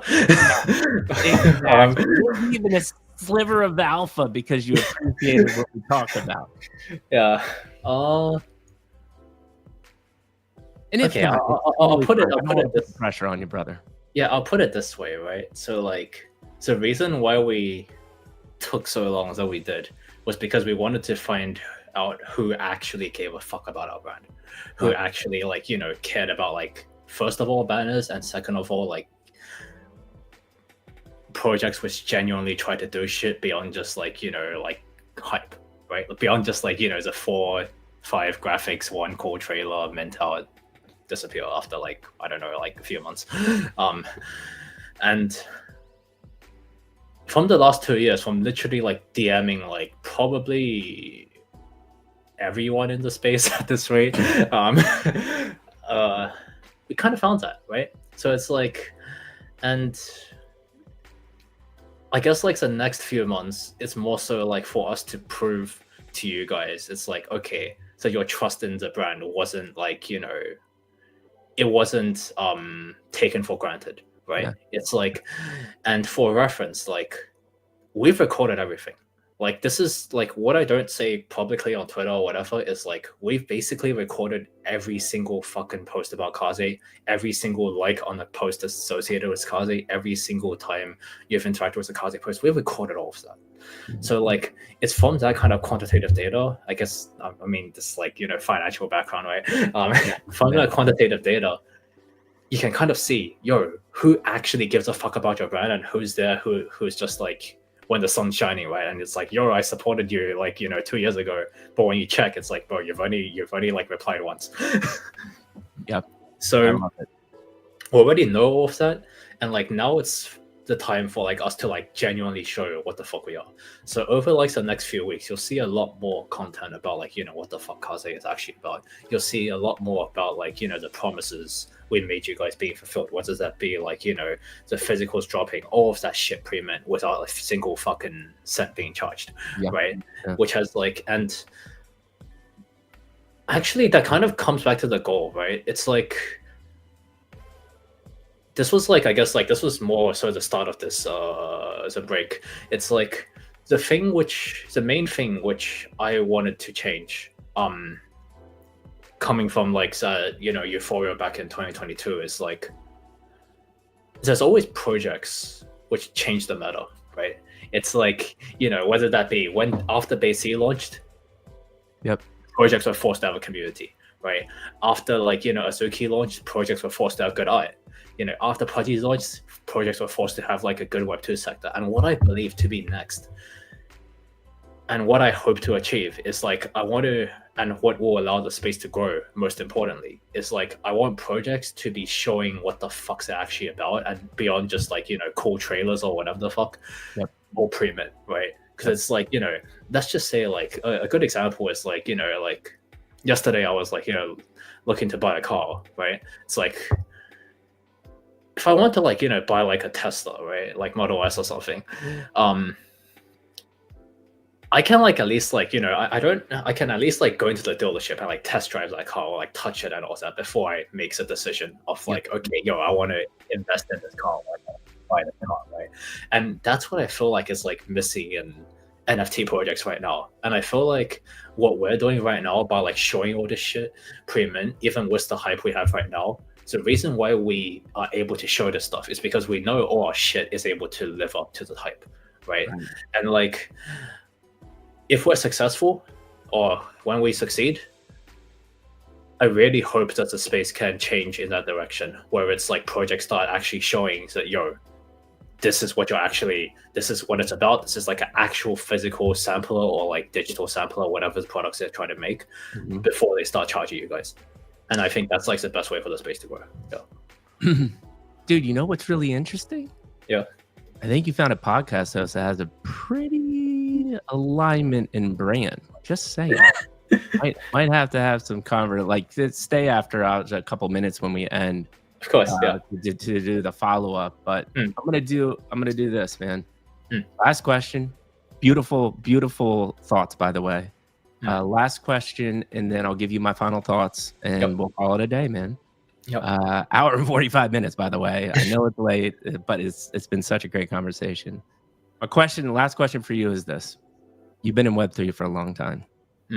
Been in lots of spaces, either talked in spaces, listened to spaces. You've seen some Web3 podcasts. I'll even go this scale of 1 to 5.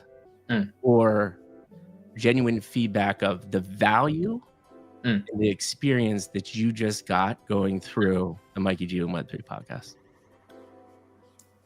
It's a very different perspective, right? It's like you don't really see this often, because the thing is like, you know, it's kind of funny. I was talking to Lucky, like the Pudgy guy, about this the other day. I was like, bro, all these fucking spaces, like I don't even want to join half of them, because it's like talking about the same shit. It's like I'm not like, you know, for me it's like I say things how they are, right? It's like, you know, if we have it, we have it. If we don't, we don't. I'm not gonna like bullshit to you, because like, you know, I don't want to like, you know, stuff to happen, right? It's like all unfulfilled promises and shit. That's kind of fucked up. And it's really interesting because like all these space hosts or all the other ones who are popular today, not to throw any shade, it's like they ask the same shit, right? It, like they literally all ask the same shit. They're like, "Oh, what's your project about? Oh, that's so bullish." Even if like all they have to show is like a fucking like one PFP they commission on Fiverr. Yeah, exactly. And I'm just like, I get like some of you guys are like, at least background info's like space costs like anywhere from like 250 to like 1.5k per space, like the top space host, right? That's like I get you're paid like hundreds of bucks an hour to host this, but like bro, at least like like eventually your audience is gonna realize like all the shit you talk is like bullshit, and like bro, just like try and like be genuine, right?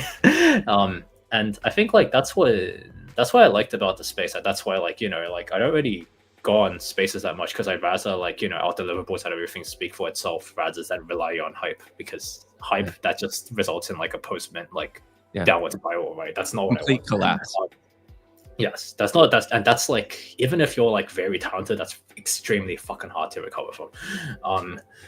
And what I liked about like I guess like your interview format and space style is like it's very hard to fake. Right? It's like it's very hard to fake. It's like, first of all, like for reference, this like Mikey did not send me any, like I think he sent me like the starting question, that's about it, but like I read that like right 2 minutes before I joined this, so I already prepared for it. And that's what I like about it, because it's like it actually shows the audience like what the teams they're betting on, the founders they're betting on, the whatever like NFTs they're betting on is actually about, and actually like, which I feel like it's missing. Yeah, thank you so much. Like what you just described is exactly what I'm going for. So if you felt like I delivered that, I have done my job today. And adding on as my final comments. By the way, I'm gonna chime in here right now. We have hundreds of people watching.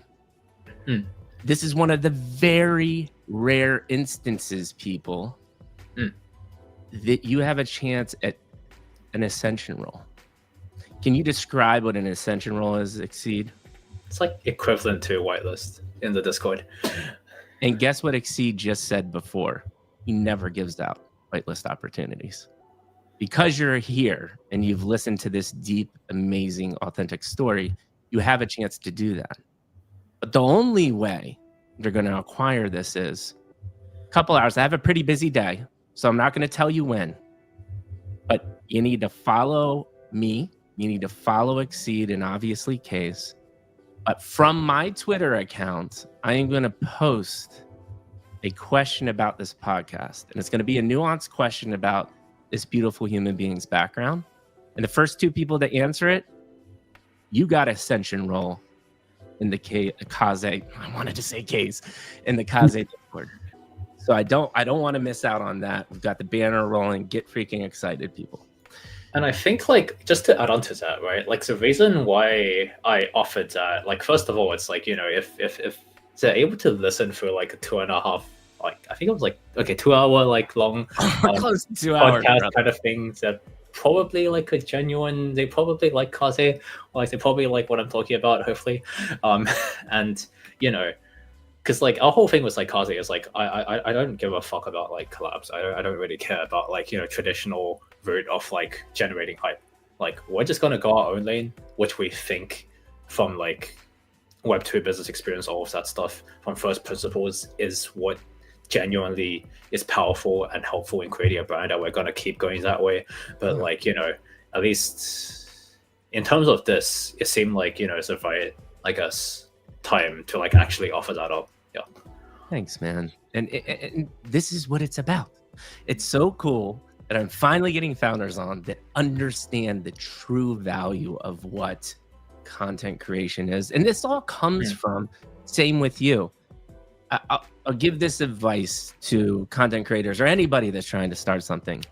Your number one thing that you do in the beginning is you have to write some form of manifesto and boil that down to a mission statement that you can deliver on, that you think provides value. If you do not have that, it's going to end poorly, or it will never take off. That's just the bottom line. It is value, and you gotta and value is not, like we said, vanity metrics or getting a bunch of people to spam your account with 100 comments, because the people that know what they're doing and building, they're just going to immediately tune that out and be like, this is a waste of my time. Love this. So final comments and we'll close it down, man. Listen, like I said, we started in the beginning of the childhood, and I saw immediate vulnerability, and that is very difficult for people, especially in this space. We talked for what, 25 minutes before this? Now we've talked for 2 hours. Yep. I've got a deep insight of who you are as a human being. And one, I just want to appreciate you for being vulnerable and sharing those insights, because that's not easy, right? 2, you have stayed up very late. You've got, unfortunately, not a great time zone to be in this space because there's a lot of people in different time zones that you need to work with. Someone like me as well, too. And so you gave me that time. 3, you just gave me 2 hours of your time as a founder. That's insanely valuable as well, too. But finally, I think this is the most, well, not finally. I hope you felt what I felt, which is this genuinely is the beginning of our friendship. Like I said, we had this digital campfire the whole time, man. I don't know if are you the beer, wine, soda, water? What were you drinking that whole time that we built this friendship is my question. Drinking sparkling water. I'm like trying to be healthy. Dude, I used to drink craft beers by the dozen. But we can talk about this later on, but I had 1 beer 2 days ago. The whole next day I was wrecked. I just felt horrible. And I'm like, I can't do this anymore. So I think sparkling water is great too. I'm gonna have, I'm gonna get a little adventurous, and I had a Diet Coke. Because there's something about a Diet Coke that is amazing and it's insanely addictive, but I try not to do it as much as I want to. But finally, so the friendship, but finally, this is my final point. You think deep, and you had a life that molded you to think deep.